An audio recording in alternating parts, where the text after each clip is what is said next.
I'm Sergeant First Class Floyd, and I want to talk to you about CLS and why you should volunteer to instruct it whenever you get the chance.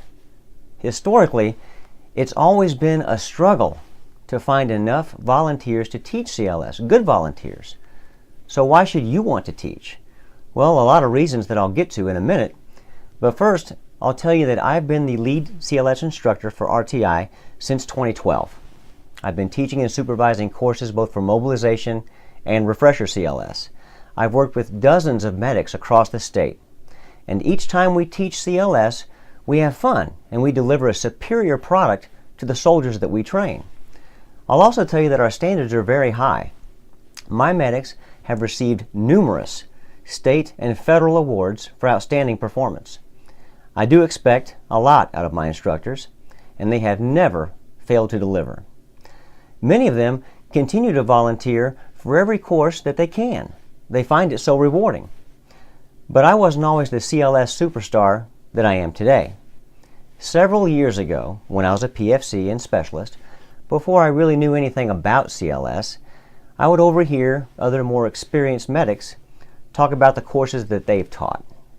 Well, frankly, I was a little intimidated, and I just would tune it out, thinking that teaching CLS is for other medics, not me. I'd never done it, I didn't plan to do it, and it scared me a little bit to think that I'd be teaching an entire course on anything. Me? Teach a whole multi-day, multi-module course? I just wasn't sure about that. But that was back in 2008. It stayed totally off my radar until 2012 when somebody that I deployed with reached out and asked me if I wanted to help volunteer and teach CLS. I said sure. But I liked it, I was good at it, and I wanted to learn more about how to manage and organize the course. And I took off from there. So why should you teach CLS? Well, a lot of the reasons. First, you're a medic. You're expected to already know this stuff, which you do. And unit leadership naturally expects you to be able to teach a hip pocket class on CLS at any given time. CLS is a standard go-to training for a first sergeant that wants to fill some soldiers' downtime. Second, like I said, you already know this stuff. You're an EMT. You just need some practice on how to deliver it in a classroom setting. That's all. And that comes much easier when you have the right leadership and coaching, which is what I provide. Without proper guidance and proper rehearsal, instructors have a difficult time. They become progressively more discouraged, which decreases their performance even further, and they will likely never volunteer to teach CLS again. But most importantly, the student soldiers who need this are deprived of effective instruction, and that can cost lives downrange. Third, there's no better way to improve your instructing skills and develop your own style. You want to be a better teacher? You want to learn how to put training together? Well, this is how you do it. You've got a friendly audience. Everybody is there to learn, and everybody is willing to help you. It's a win-win-win. 4, this is an excellent way to rise to the top. You get great bullet comments for your promotion packet. Plus, you're highly visible. When you do an outstanding job, people know about it. It's not uncommon for senior leaders to drop by and observe training, but it's more common for reports of quality trainers to be circulated at the highest levels. Before long, if you want, you can be the lead CLS instructor yourself. And 5th, hey, you want project management experience for your civilian job? It's all right here. 6th, most importantly, it's the quality of training that you give to the soldiers. That's what it's all about. They take it downrange and put it to work where it counts.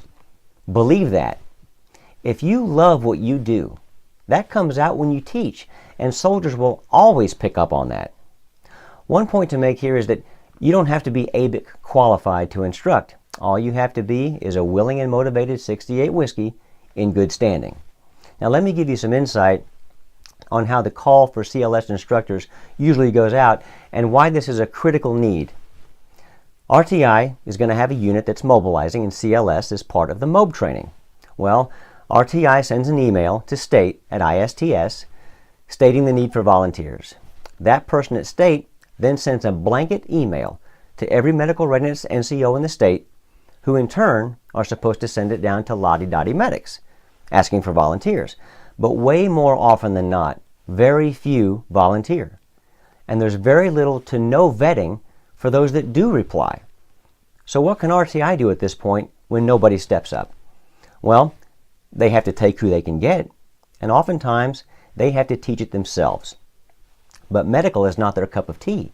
They teach a great many things very well, but there's no medical subject matter expert on staff at RTI. So during my time as lead instructor, I've targeted my volunteer request to medics whom I have personally spoken with, evaluated, and given my stamp of approval to. The result is an instructor cadre dedicated to the effort and motivated to do an outstanding job for the students and in turn for themselves. It's a great class and a great experience for everybody involved. We need more of that. We just do. And we need it every time. Now, I'll try to stay personally involved with each class, but of course there'll be times that I won't be available. So I'm trying with this video to reach as many 68 Whiskeys as I can so that we can maintain the consistency of excellent instruction that my teams are known for. So I'm asking you to step up when you see those requests for volunteers. I really believe you'll be glad you did.